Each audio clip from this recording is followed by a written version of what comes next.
Chris Sewall here, baseball card collector, investor, dealer in that order.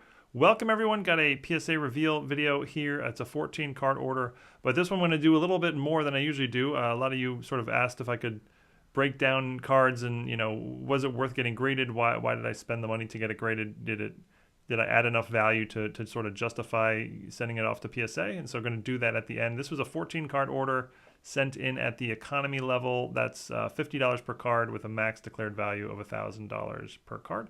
And so yeah, just gonna run through here. You can see I predicted the grades as I usually do ahead of time, what I was gonna get on each one, and we'll go through each card. And then at the end, break down financially, was it worth it that I sent it in? You know, how much added value did it get because it's now in a PSA holder versus it being raw, and was it worth the PSA fee, you know, and the time invested there.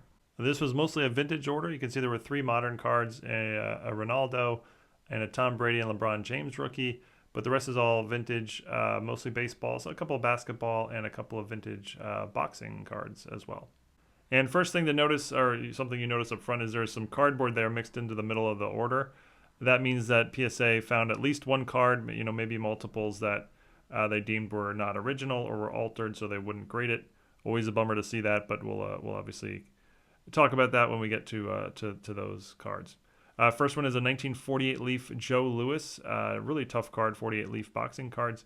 I thought this was a really tough grade. He got a 1.5. I put on the sheet 2 or 3, but I really thought 3 was probably more accurate. 1.5 was really strict. I mean, look how nice eye appeal the card has. It does have some really light surface wrinkles that I'm sure you can't pick up here in the video, but I thought 1.5 was pretty tough grade. Same set, 1948 Leaf Sugar Ray Robinson, and this one got a 3. And look at these 2 cards. To me, they were very comparable. I almost wanted to say the Joe Louis was a little nicer as it centered better. But yeah, the Sugar Ray Robinson has sort of less surface issues, I guess. This is very, very minor stuff. Again, you probably can't even tell on the video. But you can see the Robinson's off center a little bit. But it got a 3. I was looking for a 2 or a 3, as you can see there. Basketball, 1961 Fleer Bill Russell. This is a second-year card. Well, his rookie card is 1957, but it's a second card in 1961. This is actually the inaction. It's not his technically. Well, he's in this set twice. He's got a base card, and then this is his inaction.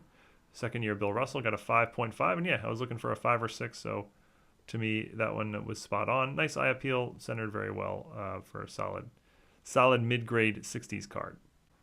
Jackie Robinson, 1955 Topps, gets a 3, and I put on the sheet 2 or 3. This card again has pretty decent eye appeal. You know, from this distance as you're looking at it, it probably looks better than a 3, but it has again some surface issues that are probably not being picked up here. It's off center, left to right. The corners and edges are nice. Surface looks pretty good, but if you look up closer, it definitely has some light surface wrinkles. I'd put 2 or 3 on the sheet, and it got a 3, so that was certainly fine, of course. All right, now the 2 cards that came back ungraded. Both of these were disappointing. Both of them were mantles. First was the 1960 Topps Mickey Mantle, and they said miscut, but it's miscut not in like a, not in where it's like cut onto the next card, but it's like a funny shape of the card. It's a little bit of a diamond shape, and yeah, as I look at it now, I noticed that, and I actually thought this was reasonable. I was hoping for a 2 or a 3. I thought definitely has sort of a slant cut, but I didn't think it was going to be that big. But sometimes they just decide that it's too big of a slant cut to fit into the holder for one thing. So miscut. And the same thing with the 66 here, also put miscut, and it was basically the same idea. Sort of has a slant cut. The border gets wider towards the top left versus the bottom left if you look at it that way, and it's not quite a rectangle, the card. It's more of a parallelogram, parallelogram, whatever that is. And so I don't know if it would even fit in the holder properly, but I didn't think that would be that big of an issue that they wouldn't grade it. I just thought they would sort of hold that against it when giving it the number grade, but they called both of those miscuts, unfortunately for me. Another mantle, this one 1968 Topps. This one got a 4, and I'd put 3 or 4 on the sheet. It's got a little bit off center. It also looks pretty nice from here, but also had a really light surface wrinkle on the front. Again, probably can't pick it up here in the video, but I think it looks nicer than a 4, but it definitely wasn't going to grade higher than a 4. I thought a 4 was actually about as good as I could do on this mantle card here. And now the first of 2 sort of happy hits from this order. I got mad hits like Rod Carew, 1967 Topps Rod Carew rookie, and this came back a 7. Thought this was a very generous grade. There's nothing wrong with it, but it sort of has really, really light issues throughout. Slightly tipped corners. The back has some centering issues. Front is centered pretty well, but not perfectly. I didn't see 7 as a realistic shot here. I put 5 or 6 on the sheet, so obviously it coming back a 7, that was a very happy surprise. And actually, this card goes into my PC. I have a Rod Carew rookie, or I had a Rod Carew rookie in my PC, but it was a 6, so this one will replace it. I'll put this into my PC to pull the 6 out and sell the 6 instead of that. So that was a nice, like I said, happy surprise. One of 2 from this order. The other one coming up shortly. And if you watch a lot of my PSA reveal videos, you know I rarely get grades above my predicted, my prediction, my two grade range prediction. I'll often get at the high end of the 2 grade range or the low end or in the middle, and sometimes I'll get below because I just missed something, but I rarely get it above, so that was a nice surprise. Here's a Hank Aaron 1956 Topps, got a 3, and again, nice eye appeal, but had some technical surface issues that would not allow it to get above a 4. I'd put 3 or 4 on the sheet, so 3 was perfectly reasonable there. Johnny Bench rookie, this is from 1968 Topps, and it got a 6. And yeah, solid looking 6, centered well. Lightly tipped corners, back centering's not great, and a couple of really light surface issues on the back, but nothing major. 6, I think, was a good grade. Actually, looking at this the second time after getting it back, I thought 5, there was really no chance at a 5. 5 would have been really harsh. 6, yeah, 6 was my prediction. I guess 7 would have been pretty generous, so 6 was really the right grade on there. Here's a second really nice hit, a 2021 Donruss Kaboom Cristiano Ronaldo, got a 10. I basically don't expect 10s on any modern cards anymore, or very rarely. I'd actually put 9 on the sheet and didn't even put a 2 grade range. I just assumed it was going to be a 9 because I couldn't find any issues when I looked it over. Couldn't find anything at all, but just put 9 because that's what they usually give when a card looks perfect to me. But got the 10, and that was a nice surprise number 2. All right, next is the Tom Brady rookie. It's 2000 Ultra, and it's actually a gold medallion die cut parallel. And I put 8 as my guess on the sheet. I only put 1 grade, and it actually got the 8. The reason I only put 1 grade here is because, like many cards from this set and this sort of foil cards from this era, it just had very, very, very light edge wear along the borders. On both the front and the back is super, super minor, but it's definitely there. No chance at a 10. I really thought there was too much of it for a 9. But at the same time, it wasn't like that bad. You probably can't even really see it here in the video. I thought like a 7 or lower would have just been a brutal grade. So I thought 8 was sort of the only, grade that sort of made sense to me. And yeah, that one, I got the 8. Here's the LeBron James rookie, 2003 Bowman Chrome. And I put 8 or 9 on the sheet. You can see it's a little off center, left to right. The right border is a little wider than the left border. And that's really the most notable issue. I thought, so obviously it had no chance at a 10. 10 was out, but I thought, the centering is probably right there, 8 or 9. I wasn't sure where they were going to go. So that would have sort of been a coin flip in terms of what I was expecting. It ended up getting, obviously, the 8. And the last card is a Pete Maravich rookie from 1970 Topps, and I was a little disappointed with this one. I thought this was a solid mid-grade. It got a 4, but I thought it was better than a 4. I'd put 5 or 6, and I actually thought 6 was a 6 was a very realistic possibility. If you look at it, it's centered well. There's no real noticeable issues.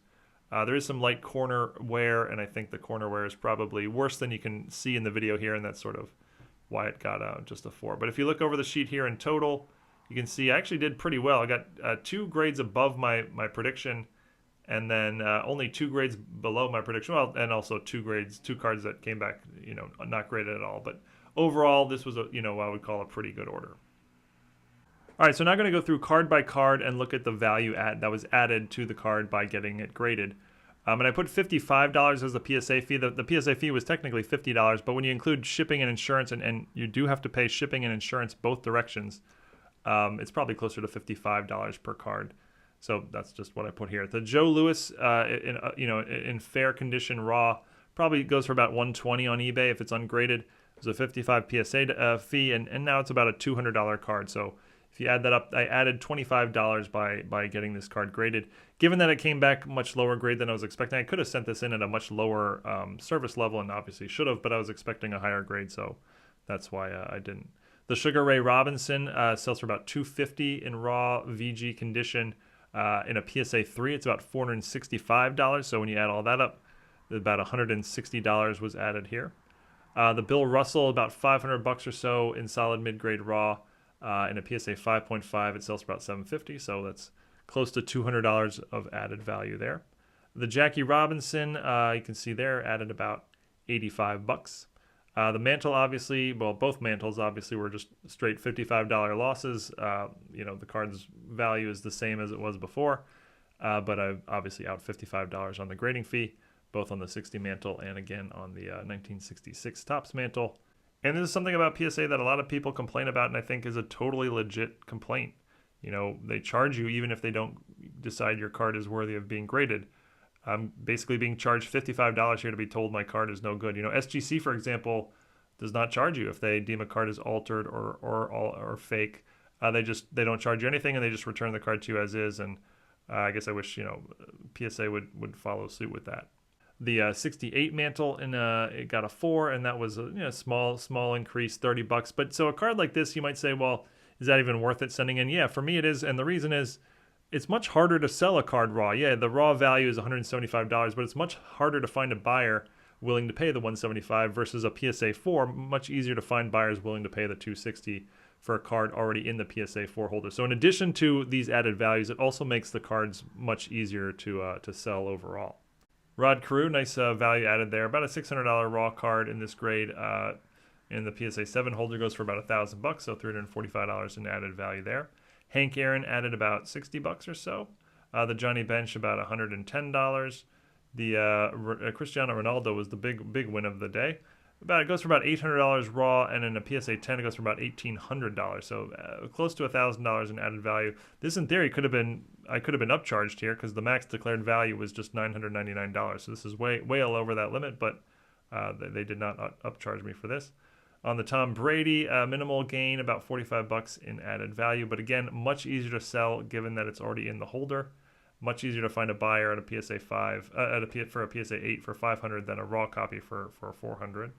LeBron was a slight loss. In fact, $350 for the raw copy, and it goes for about $375 as a PSA 8 with the fee. That's about a $30 loss. And then the Maravich was a disappointing grade. I was expecting better here, but still, even with the PSA 4, it's about a $50 added value to the card. So if you add all of that up, it's about plus $1,900 that I'm up for sending this order in. And, that's a good result. I mean, about half of that is the Cristiano Ronaldo, so that's something to be aware of. But, yeah, because I sent these cards in, I'm going to be making $1,900 more than I would have made otherwise. But that's it. Thank you, everyone, for watching, and hope you enjoyed. And let me know if you have any questions about the order or about, if anything wasn't clear. And let me know if you enjoyed the breakdown sort of at the end. If so, I can start adding that to all my reveal videos, moving forward. But appreciate everyone watching, and have a great day. Thanks, everyone.